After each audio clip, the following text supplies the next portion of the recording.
మనకి తంత్ర జ్యోతిష ప్రకారము, వామాచార పద్ధతి ప్రకారము, కౌలాచార ప్రకారము శంబాల నగరంలో ఉండేటటువంటి పవర్స్ను మనం అట్రాక్ట్ చేసుకోవడం ఎలా, ఇది మనం ఈ వీడియోలో ప్రముఖులైనటువంటి ఆధ్యాత్మికవేత్తలు, జ్యోతిష మహాపండితులు, మా పురోహితులు అందరూ కూడా మొత్తం యూట్యూబ్ రంగాన్ని కుదిపేసి చెప్పినటువంటి ఆ యొక్క పవర్స్ని మీకు ఈజీ వేలో ఎలా అందుకోవాలి అనేటటువంటిది మనం ఈ వీడియోలో నేను మీకు వివరిస్తాను.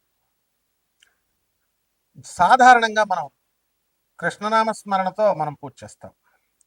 ఓం వసుదేవసుతం దేవం కంసచాణూరమర్దనం దేవకీ పరమానందం కృష్ణం వందే జగద్గురుం. కృష్ణం వందే జగద్గురుం. ఓం శ్రీ రాధాకృష్ణాభ్యాం నమ. ఇప్పుడు ఈ యొక్క మంత్రాన్ని సింపుల్గా ఉంది, దీన్ని చేసుకుంటే ఈ జపం నీకు ఓ ప్రాసెస్ ఉంటుంది. మామూలుగా మంత్ర జపం అందరూ చేసేస్తారు. తర్వాత దానికి మరి ఆ తత్వాన్ని మీరు దర్శించాలి, ఆ పవర్స్ని మీరు ఎక్స్ట్రాక్ట్ చేసుకోవాలి. ఆ పవర్ని రాధాకృష్ణులు అనగానే రామ రామ కృష్ణ కృష్ణ రాధే రాధే అంటూ నార్త్ ఇండియాలో బోల్డ్ ఆశ్రమాలు ఉంటాయి, మనకు దక్షిణ భారతానికి కూడా వచ్చినాయి. మన పవర్స్ వచ్చేస్తాయా అంటే ఖచ్చితంగా వస్తాయి, కాకపోతే దక్షిణాచార పద్ధతుల్లో వస్తాయి. ఈ రాధాశ్యాముల యొక్క తత్వాన్ని, ప్రేమతత్వాన్ని వామాచారంలో కూడా మనం తెచ్చుకోవచ్చు. తర్వాత అంటే ట్రాన్స్ఫర్మేషన్ ఆఫ్ ఎనర్జీ చేస్తాం, ఎనర్జీని మార్పు చేస్తాం. వశిష్ఠుల వారు తారాదేవిని దక్షిణాచారంలో పూజిస్తే ఆమె కలలో కూడా దర్శనం ఇవ్వలేదు ఆయనకి. అసలు ఎప్పటికీ దర్శనం ఇవ్వకపోయేసరికి ఆయన కోపం వచ్చి చెప్పించబోతాడు. ఒరే మూర్ఖుడా, యూజ్లెస్ ఫెలో వశిష్ఠ, నీకు తెలీదా నేను దక్షిణాచారంలో చేస్తే నేను రానని? తారాదేవిని రా, నేను స్టూపిడ్. దుర్గాదేవి అనుకుంటున్నావా, లేకపోతే నేను ఇది మామూలు అమ్మవారు అనుకుంటున్నావా? తారా అంటే ఎక్స్ట్రీమ్, జ్ఞానానికి మారుపేరా తల్లి, జ్ఞానాన్ని ప్రసాదించేది. చితాభస్మం మీద వెలుగుతూ కాలుతూ ఉన్నటువంటి చితాభస్మం పైన నుంచుని ఆమె శాకిని డాకినీలు హడిలిపోతాయి మనకి. అవంతా కూడా ఆమె చేతులు కింద ఉంటే రావణాసురుడు గుండెలే పగిలిపోతాయి. రాముల వారు మాత్రం ఆయన శ్రీ మహావిష్ణువు కాబట్టి ఆ తారాదేవిని దుర్గాదేవిగా ఎనర్జీని ట్రాన్స్ఫర్మ్ చేసుకొని దర్శించగలిగాడు. అలాగే రావణాసురుడికి ట్రాన్స్ఫర్మేషన్ రాదు, పులస్య బ్రహ్మ మనవడే ఆయన, కానీ ట్రాన్స్ఫర్మేషన్ రాదు. వాడు ఒక మొండివాడు, అందువలన గుండె పగలలేదు వాడిది. మీకు అలా గుండె పగలకుండా ఉండే ధైర్యం ఉందా? ఉంటే తారాదేవిని చేసేయండి, దర్శనం అవుతుంది. వామాచార పద్ధతుల్లో చేసేయండి, ఏం పర్వాలేదు. వామాచార పద్ధతులు అంటే ఇప్పుడు మన యూట్యూబ్లో చెప్పే మహానుభావులు అలాగే మేకలను కోళ్ళను కోయడం, లేకపోతే మందు బాటిల్ పెట్టడం, ఇలా మైథునం, ఇలాంటి నాన్ సెన్స్ అంతా చేయనవసరం లేదు. మరి ఏమిట్రా అంటే అద్దెకే గురువు కావాలి, కాపాలిక సాధన చేయండి. శివుడికి చేస్తే కపాల సాధన చేస్తాడు, త్రిశూలాన్ని ధరిస్తాడు. కౌశికి డ్యాన్స్ అంటే ఏంటనో తెలియదు వీళ్ళకి. కౌశికి డ్యాన్స్ చేస్తే క్యాన్సరే రాదు, అది ఆనంద మార్గం మాత్రమే చెప్పగలిగింది. గురుదేవులైనటువంటి ప్రభాత్ రంజన్ సర్కార్ ఆనందమూర్తుల వారు తాండవ నృత్యాన్ని చేశారు. తర్వాత కౌశికి డ్యాన్స్ ఆడవాళ్ళ క్యాన్సర్ రాకుండా చేశారు. సుప్రీంకోర్టులో మరి ఈ యొక్క వీధుల్లోకి వెళ్ళి ప్రొసెషన్, అంటే ఈ యొక్క ఇప్పుడు మనకు పూరి జగన్నాథ స్వామి ప్రొసెషన్ జరుగుతుంది, ఊరేగింపు. అలా ఊరేగింపు చేస్తే సుప్రీంకోర్టులో ఆయన సాక్షాత్తు పరమేశ్వరుడే మరి కృష్ణుడిగా ఆవిర్భవించి ఆ శ్రీకృష్ణుడే మళ్ళీ ఆనందమూర్తిగా వచ్చారు. ఈ రోజున కాపాలికలంతా కూడా ఆయనకి దండం పెడతారు. Is a railway officer. కాపాలికుడు అంటే ఏదో మెళ్ళ రుద్రాక్షలు వేసుకుని లేదా స్కల్స్ పట్టుకుని అన్నీ అవసరం లేదు. అయితే అఘోరీలంతా కూడా కేదారాం ఆశ్రమం అని ఉంటుంది ఎక్కడ, కాశీలో. వాళ్ళంతా కూడా వెళ్ళి గురుదేవులైనటువంటి ఆనందమూర్తి వారి పాదాల మీద పడేవారు. విమలానంద స్వామి అఘోరీలని చెప్పుకునేటటువంటి వాళ్ళు, వాళ్ళకి శవ సాధన చేసి ఆయన శవం మీద ఆయన నిలబడి సాధన చేస్తే శవాన్ని లేపాడు ఆయన. శవ సాధన చేసిన ఒకే ఒక్క మనగాడు విమలానంద స్వామి. అలాగే కేనారాం ఆశ్రమం కొట్టండి గూగుల్లో, నేను చెప్పేవన్నీ అథెంటిక్ అయితేనే చెప్తాను. అలాగే మనకి వశిష్ఠుల వారు దాన్ని దక్షిణాచార పద్ధతుల్లోకి మార్చుకొని ఆ తర్వాత తారాదేవి దర్శనం వచ్చింది. ఇక సాక్షాత్తు మన సృష్టికర్త అయినటువంటి బ్రహ్మదేవుడే భువనేశ్వరి అమ్మవారు, దశమహావిద్యల్లో ఒకటైనటువంటి భువనేశ్వరి అమ్మవారి సాధన చేస్తే ఆయనకి కలలో కూడా దర్శనం కాలేదు. చూడండి, ఋషులు బ్రహ్మదేవుడికే దిగాడం లేదు, మరి ఎలా? అది మానవుడికి మాత్రమే సాధ్యం. అది ఎలా అంటే గురువు ఉండాలి. గురువు అంటే యూట్యూబ్లో ఉండే గురువులు కాదు నాయన. యూట్యూబ్లో మటన్ పెట్టాలా, చికెన్ పెట్టాలా, మందు బాటలు పెట్టాలా, మైదనం చేయాలా, ఇటువంటి నాన్ సెన్స్ బోధించేటటువంటి వాళ్ళు కాదు. సశాస్త్రీయం, సహేతుకం, సవైదికం, వైదికం, బ్రహ్మ విద్య పరంపర అది రావాలి. ఇక్కడ విద్యాతంత్రము అవిద్యాతంత్రం అని రెండు ఉంటాయి. విద్యాతంత్రాన్ని చేసినప్పుడు మాత్రమే ఇవన్నీ కూడా సాత్వికమైనటువంటి రూపాలలో మనం వాటిని ట్రాన్స్ఫార్మ్ చేసుకోగలుగుతాం. వశిష్ఠుల వారు వైదిక పద్ధతుల్లో విద్యా పద్ధతుల్లోకి దాన్ని మార్చుకొని దర్శనం పొందారు. బ్రహ్మదేవుడు విద్యాతంత్రంలోకి మార్చుకొని భువనేశ్వరి అమ్మవారి యొక్క దర్శనం చేసుకున్నాడు ఆయన. అలాగే లలితా సహస్రం బ్యాచీలు చేస్తారు. ఏదో చదివేస్తే వచ్చేస్తుందా లలితాదేవి, నాకు లలితాదేవి దర్శనం అయిపోయింది, నేను లలితాదేవి ఉపాసకుడిని, నాకు లలితాదేవి వరాలు ఇచ్చేసింది, నేను రోజు మాట్లాడతాను, లలితాదేవితో చాటింగ్ చేస్తాను వాట్సాప్. ఏమైనా మనిషి అనుకున్నారా ఏంటి? లేదా 2 చేతులు 2 కాళ్ళు నాకులాగా కళ్ళజోడు అవి పెట్టుకుంటుంది అనుకుంటున్నారా ఏంటి లలితాదేవి అంటే? ఏనాడో చనిపోయినటువంటి రావణ, ఇంద్రజిత్తు, కంసుడు, శిశుపాలుడు, అలా హిరణ్యాక్షుడు, హిరణ్యకశిపుడు, విష్ణుమూర్తి కష్టపడి 10 అవతారాలు ఎత్తి 10 యుగాలు, ఎన్ని యుగాలండి, కృత యుగం నుంచి ఎన్నో యుగాలుగా కలియుగాంతం వరకు ఎత్తినటువంటి 10 అవతారాలని ఆ బండాసురుడు చనిపోయినటువంటి ఆ రాక్షసులందరినీ పుట్టించేశాడు. అటువంటి గొప్ప రాక్షసుడు వాడు. శభాస్ అంటది లలితాదేవి. ఏమంది? లలితా శాస్త్రం చదువుకోండి. కరాంగుళనకోత్పన్న నారాయణ దశాకృతి.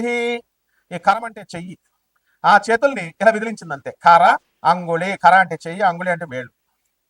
కర అంగుళి అని ఇది విచిత్రం రా బాను. శిష్యుడు గురువును ఇది చేస్తున్నాడు, ఉద్ధరించాడు రా నాయన.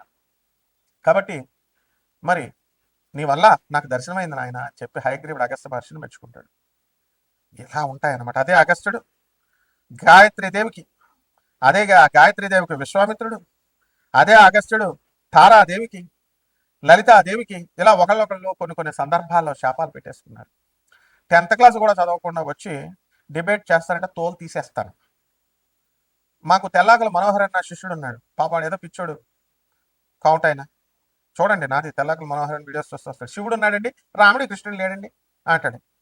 వాళ్ళు రాజులేనండి, వాళ్ళు దేవుడు కాదంటే వాడు అమాయకుడు కాబట్టి వదిలేశాను.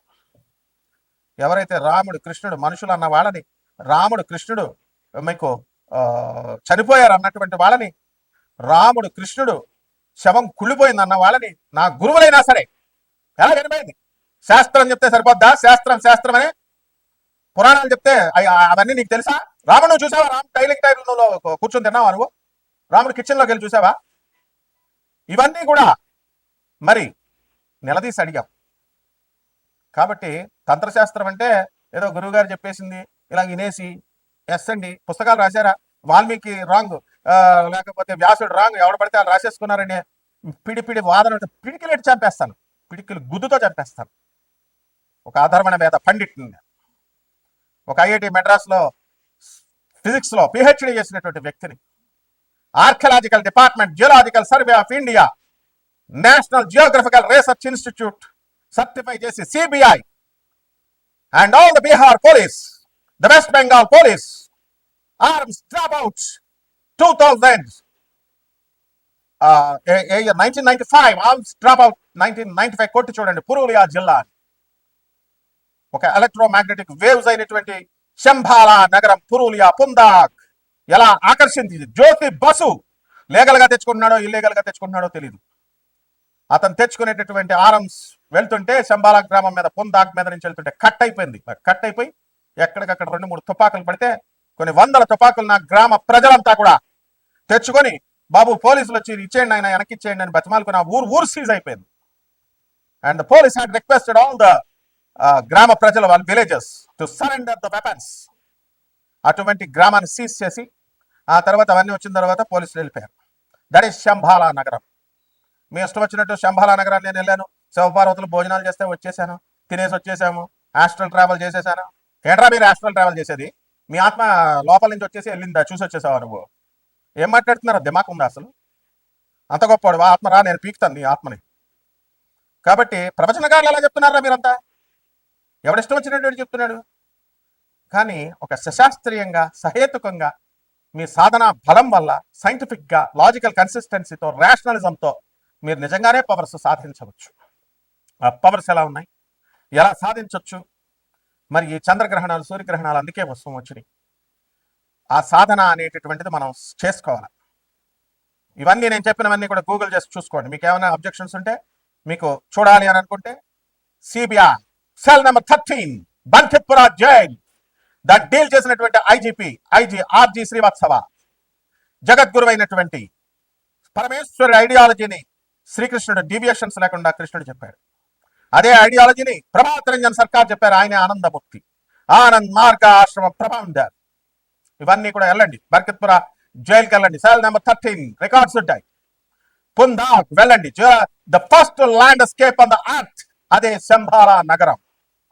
వెళ్ళి ఎన్జిఆర్ఐ అడగండి. ఎన్జిఆర్ఐలో డైరెక్టర్ ద శ్రీవాత్సవ హబ్సీ కూడా, ఆయన పేరు శ్రీవాత్సవే, ఇతని పేరు కూడా ఆర్జీ శ్రీవాత్సవే. ఎవడైతే బాబాకి హాని చేశాడో, ఎవడైతే ప్రలోభాలకి లొంగి సిబిఐ ఆయన మీద ఫాల్స్ ఎలిగేషన్స్ పెట్టి అహంకారంతో వెళ్ళాడో, కుష్ఠవ్యాధి వచ్చేసింది అతనికి. కమాన్ వెళ్ళి చూసుకోండి. ఐజీపీ శ్రీవాత్సవ ఆర్జీ శ్రీవాత్సవ ఇంటికి వెళ్ళి చూసుకోండి. మళ్ళీ బాబా కాళ్ళ మీద పడితే ఫోన్ లేని లెప్రసిని తీశాడు. ఇది పవర్స్ అంటే. సర్వేశ్వరానంద అవధూత, ఆనంద్ మార్గాశ్రమం, the general secretary Calcutta, Bhaveshananda Avadhuta, the general the senior Swamiji in central committee member in Anand Marga Calcutta, and ఆచార్య సమితానంద అవధూత ఇప్పుడున్నాడు ఆయన పుందాగ్లో ఆనందనగర్ లో. అదే ఆనందనగర్ అంటే అదే శంబాల గ్రామం. వెళ్ళండి. ఈజ్ ఎంబీబీఎస్, ఎండి, డిజిఓ, ఇటువంటి మెడికల్ క్వాలిఫికేషన్స్ కలిగినటువంటి వాడు ఆచార్య దేవులైనటువంటి సవితానంద అవధూతలు గారు. ఆ కాలంలోనే ఉస్మానియా యూనివర్సిటీలో బీటెక్లు ఎంటెక్లు చేసి భవేశానంద అవధూత. మాట్లాడండి చూస్తాను. నడిచే దైవం, కదిలే దైవం, కంచి కామకోటి పీఠాధిపతులైనటువంటి చంద్రశేఖర సరస్వతుల వారు మీ నూతులో నీళ్లే వాడుకోవాలి, ఇంట్లో నీళ్లతో అభిషేకం చేయవచ్చు, కానీ నూతులో నీళ్లు మాత్రమే వాడుకోవాలి, బయట పైపుల్లో వచ్చే నీళ్లు రాకూడదు, వాడకూడదు అన్నప్పుడు ఇంజనీరింగ్ స్టూడెంట్ గా ఉన్నటువంటి ఆచార్య భవేశానంద అవధూత రాకెట్స్ అంతరిక్షానికి వెళ్లే కాలంలో ఏంటి నువ్వు దేశాన్ని వెనక్కి నడిపిస్తున్నావు చంద్రశేఖర స్వామి అని నిలదీసి అడిగినటువంటి వాడు. 175 మంది హిందూ ఇండియన్ ఎక్స్ప్రెస్ లో ఆర్టికల్స్ లో ఆయన తిట్టారు. తిడితే అసత్యం అయిపోద్దా, భయపడిపోతాడా? ఆ తర్వాత దేశాన్ని చంద్రశేఖర సరస్వతి వచ్చి మీరు చెప్పేటటువంటి కదిలే దైవం, నడిచే దైవం ఆయనే వచ్చి భవేశానంద అవధూత దగ్గరికి వచ్చి శబ్బాస్ రా అని చెప్పి అప్పుడు రిఫార్మేటివ్ స్టెప్స్ ని ఇన్ఫర్మేటివ్ గా ఇచ్చినటువంటి గొప్ప గురుదేవులు చంద్రశేఖర సరస్వతుల వారు. ఇది అంటే మంత్ర శాస్త్రాన్ని యంత్రశాస్త్రానికి తంత్రశాస్త్రంగా ఉండడానికి చదువు ఉండాలి, గురుదేవుల యొక్క అనుగ్రహం ఉండాలి. నోటికొచ్చినట్టు చెప్తే అయిపోద్దా? మంత్రాలు చేసేస్తాం, తంత్రాలు చేసేస్తాం, తర్వాత మరుగుమందు పెట్టేస్తాం, తర్వాత చేతబళ్ళు తీసేస్తాం, కాలు కూడా సరిగ్గా నడవు. కుంటి వెధవలు కూడా తంత్రశాస్త్రాల గురించి మాట్లాడేవాడు, బుర్రలేని వెధవలు చెప్పేటటువంటి వాడు. హిందూ మత శాస్త్రాన్ని ఆక్షేపణ చేయొద్దు, ఇతర మతాలకి ఛాన్స్ ఇవ్వద్దు. సో వామాచారం, దక్షిణాచారం, కౌలాచారం అన్నీ ఉన్నాయి. జగద్గురు ఆదిశంకరాచార్యులు మన క్షేమం కోసం అన్ని వద్దురా నాయన, దక్షిణాచారం చేసుకోండి అని చెప్పారు. మీ ఇష్టం, ఏ ఆచారాల్లో అయినా దేని పద్ధతుల్లో అయినా చేసుకోవచ్చు. చంద్రగ్రహణాలు, సూర్యగ్రహణాలు వీటిల్లో మనం చక్కగా మనం చేసుకోవచ్చు. ఆ రాశి ఫలితాలు ఇవన్నీ కూడా 12 రాశుల యొక్క ప్రభావం మీద వీళ్ళంతా కూడా చేసుకోవచ్చు. ఏ రకంగా చేసుకోవచ్చు అనేది పర్సనల్ గా నా నెంబర్ ఉంటుంది, యుఎస్ఏ నెంబర్, దానికి కాల్ చేయండి. And again the Indian number ఉంటుంది. And we're non commercial organization. వ్యాపారం కోసం, డబ్బులు చిల్లర పెంకుల కోసం చేయాల్సినటువంటి అవసరం లేదు. నేను ఒక ప్రొఫెసర్ని. అండర్స్టాండ్? ఎవరైతే సీరియస్ గా తెలుసుకోవాలనుకుంటున్నారో, మీ జీవితాలను నవ్వుల పాలైనటువంటి మీ జీవితాలను బాగు చేసుకోవాలనుకుంటున్నారో, సీరియస్ గా ఉన్న వాళ్ళు రండి. బెక్కిలి వాళ్ళు చేస్తే తాట తీస్తా. Come on, contact me if you are interested. So next 12 రాశుల మీద ప్రభావం ఎలా ఉంటుందో, వాటిని ఎలా చేసుకోవాలి, ఎవరికి సూట్ అవుతుందో అది మనం ఒక్కొక్క రాశికి విడిగా చెప్దాం. వృషభ రాశి. ఈ వృషభ రాశి వారికి అందరికీ కూడా వీళ్ళకి శుక్రుడు అధిపతి. రొమాన్స్, రొమాంటిక్ అఫైర్స్, ప్రేమలు, ప్రేమతత్వాలు, నా కూతురు, నా పెళ్ళం, నా పిల్లోడు, ఇలా ప్రేమానుబంధాలు పెట్టుకుంటారు. నా ఫ్రెండ్స్ అని లాస్ట్కి మోసపోతారు. ఎవరిని నమ్మాలరా మీరంతా వృషభ రాశి మనం మిత్రులారా? కృష్ణుని నమ్మాలి. రాధమ్మని ప్రేమించాలిరా మా ఆయన, తల్లి ఆమె. వాళ్ళని ప్రేమించడం మానేసి మానవ కళ్యాణం ప్రేమిస్తే ఏం చేస్తుంది? 498 ఏ కేసు పెడుతుంది? పెళ్ళం డొమెస్టిక్ వైలెన్స్ కేసు పెట్టేస్తుంది. సెక్షన్ 13(1)B మ్యూచువల్ డైవర్స్ పెట్టేస్తుంది. హెరాస్మెంట్ ఇలా పెట్టేస్తుంది ఆయన. నీ దగ్గర నేను పీకేసుకొని 6 నెలల్లో హ్యాండ్ ఇచ్చేస్తుంది లవర్. కాబట్టి ఈ యొక్క వృషభ రాశి వారంతా కూడా స్త్రీల వల్ల ప్రమాదం ఉంటుంది ఎప్పుడు కూడా.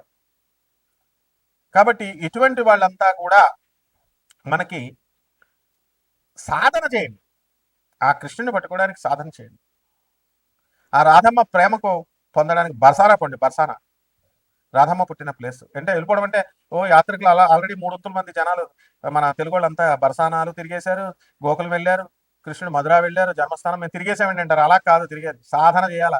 నువ్వు వెళ్ళి బర్సానాలో రాధమ్మ తల్లి విగ్రహంగా చూసేది, రాధమ్మని చూడగలగాలి, అది సాధన అంటే. ఇది క్యాంపులు వెళ్ళడం కాదు, ఊరికనే వెళ్ళేసి దర్శనాలు చేసుకుని. ఒక ఆవిడ ఫోన్ చేసింది నాకు అమెరికా నుంచి, గురుగారు ఒకేసారి అష్టాదశ శక్తి పీఠాలు చూపించండి, ఎవరైనా ఉంటే ఫోన్ నెంబర్ ఇచ్చేయండి. ఇది ఏమైనా యాత్ర ప్లేసులు అనుకుంటున్నారా? సాధనా ప్లేసులు.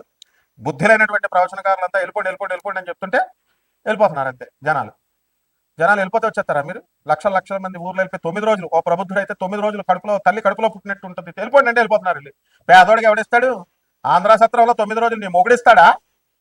వాళ్ళు వెళ్ళి దుకాణాలు పెడుతున్నారు, పేదవాళ్ళకు ఉండే ప్లేసులు పోతున్నాయి, లాడ్జులన్నీ కూడా రేట్లు ఎక్కువ ఉన్నాయి. What you give all foolish lecture? అటువంటి సాధన చేసుకోవాలా చక్కగా.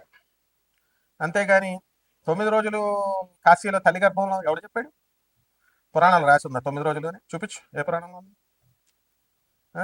డబ్బున్న వీళ్ళంతా కూడా వెళ్ళిపోయి దుకాణాలు, మరి డబ్బున్న వాళ్ళు వెళ్ళి రోజుకు 10,000 ఇచ్చి స్టార్ హోటల్లో ఉండండి, మరి కాశీలో ఇస్తాను నేను అడ్రస్. అది లేదు. ఆంధ్ర సత్రం, సైకిల్ బాబా ఆశ్రమం, గోపాల్ బాబా ఆశ్రమం అని అడుక్కునే నా కొడుకుల్లాగా వెళ్ళి అక్కడ కూర్చుంటే పేదవాడు ఎక్కడికి వెళ్తాడు? పోనీ మీరు వెళ్తే ఏమైనా తల్లి గర్భంలో క్లీన్ అయిపోయిందా? ఎవడు చెప్పాడు? వాడు ఏమైనా సర్టిఫికేషన్ ఇచ్చాడా మీకు? This are nonsense. కాబట్టి సాధన కరెక్ట్ సాధన చేయండి. వృషభ రాశి వాళ్ళకి అవకాశాలు ఉన్నాయి. అరే మన కర్మ ఇలాగా ఉంది, మనం ఇలా నాశనం అయిపోతున్నాం, మనం ఏ సాధన చేసుకోవాలి, ఏది చేసుకుంటే మనకి కష్టాల నుంచి వస్తాయి? వాళ్ళు చెప్తారా మీకు కష్టాల నుంచి? చెప్పా, ఒక గవర్నమెంట్ జాబ్ అన్న ఇస్తాడా? ఆ కెపాసిటీ ఉందా? మరి ఈ రోజున అంతా కూడా ఎవరు సాధనా పరులో సాధన, ప్రతి ఒక్కడు ఉపాసకుడు అని రాసుకుంటారు. నిజమైనటువంటి ఉపాసకులు ఎవరు కూడా చెప్పుకోరు అసలు మేము ఉపాసన చేస్తున్నామని. కాబట్టి వృషభ రాశి వారి చంద్రగ్రహణం తర్వాత అద్భుతంగా ఉంటుంది. చంద్రగ్రహణంలో సాధన చేసుకోండి. ఏ సాధన చేయాలి, ఏం చేయాలి అన్నదికంతా కూడా, ఏ మంత్రదీక్ష చేయాలి అనేటటువంటిది వానికి అంతటికి కూడా నేను సంప్రదించండి, మేము చెప్తాం. If you want really to get rid of all the bloody problems that from there you are suffering, you will get relief undoubtedly. అంతేగాని వెళ్ళిపోయి కాశీ 10 సార్లు, కామాఖ్య 10 సార్లు దుకాణాలు పెట్టేస్తా అయిపో. సాధన and it was proved. Doctor Ravi Bhatra కొట్టండి, నోబెల్ ప్రైజ్ విన్నర్ 1993 ఇప్పించు. ఈ గురువులంతా ఎవరైతే చెప్తున్నారో ఇప్పించు నోబెల్ ప్రైజ్. పిఆర్ సర్కార్ ఇప్పించాడు. వికీపీడియా చూడండి, రవి భాత్రా వికీపీడియా కొట్టండి. ఇన్ఫ్లుయెన్సర్స్ పిఆర్ సర్కార్ and school in which he studied is Trautistic Progressive Utilization School Tradition. ఇది ఆయన ఇచ్చింది ప్రోగ్రెసివ్ యూటిలైజేషన్ థియరీ. దాని నుంచి నోబెల్ ప్రైజ్ వచ్చింది. నోబెల్ ప్రైజ్ కమిటీకి తెలుసు, మామూలు మానవుడు మీకే తెలుసా? కబుర్లు చెప్పడం ఈ సాధన ఏమంటే తారాదేవి ఇచ్చేస్తుందని, మహాకాళి ఇచ్చేస్తుందని. వాడు ఒక ఆస్ట్రేలియాలో ఒక ఫూలిష్ ఫెలో ఉన్నాడు నాకు శిష్యుడు, మంత్రాలు లక్షలు చేసేస్తున్నాడు. వాడికి 14 మంది గురువులు, వీడొక బోకు, ఆ 14 మంది బోకు గురువులు. మళ్ళీ ఏమంటాడు, ఏమండి వాళ్ళు మంత్రాలు ఇచ్చారు, డబ్బులు నాకు వస్తాయని వాళ్ళే అడుక్కుంటున్నారు నన్ను దక్షిణేద్రా అని. ఈ మంత్రం ఇస్తే మరి నేను కూడా అడుక్కునేవాడు ఆలకలాగా అయిపోతానేమో అండి అన్నాడు. కరెక్ట్ వాడు చెప్పింది. సో నేను చెప్పిన తర్వాత వాడు సాటిస్ఫైడ్. వాడి పేరు సంతోష్, ఆస్ట్రేలియాలో ఉంటాడు. సో ఫర్దర్ డెవలప్మెంట్ కోసం చూసుకోండి. ఎవరి డెవలప్మెంట్ చూడండి. సొల్లు కబుర్లు, డిబేట్లు ఇవన్నీ వర్కౌట్ కావు మీకు. మేము మహాజ్ఞానం ఎవడరా మీరు నాతో డిబేట్ చేయడానికి? డిబేట్ చేసిన అలా తోలు తీసి కూర్చోబెట్టాను. కమాన్ ఎనీబడి, శాస్త్రహేతుకంగా శాస్త్రబద్ధంగా ఉండాలి. ముందు నువ్వు స్కూల్లోకి ఎంటర్ అవ్వాలంటే ఏం చేయాలి? నువ్వు నేను నిక్కర్ వేసుకోవాలి, ఫ్యాంట్ వేస్తే తోలు తీస్తాం. బ్లూ నిక్కర్, మేము అలాగే వెళ్ళాం స్కూల్లో. బ్లూ నిక్కర్, వైట్ షర్ట్, రెడ్ టై, మళ్ళీ బ్లూ టై కడితే గెంటేస్తారు మా మమ్మల్ని. బ్లాక్ షూ, వైట్ షూ ఇవన్నీ వేసి నీట్గా వెళ్తే రైల్వే మిక్స్డ్ హై స్కూల్ రాజమండ్రిలో ఎల్కేజీలోకి వాడిని ఒక క్లాస్ ఫస్ట్ స్టాండర్డ్లో రానిచ్చారు. నువ్వు క్లాసుల తర్వాత నేర్చుకోవడానికి ముందు ఇది లేకపోతే నీకు గేట్లు లేదు. కమాన్ మరి రండి డిబేట్కి వచ్చేవాళ్ళు. అధర్మణ భేదం నేను చదివాను, మీరు రండి మరి. ఐఐటి మెడ్రాస్లో ఫిజిక్స్ చేశాను, మీరు కూడా చేసి రండి మరి, డిబేట్లో కూర్చున్నాం. So this is how you have to change your life, understand. So జాగ్రత్తగా చేసుకోండి. శుభమస్తు.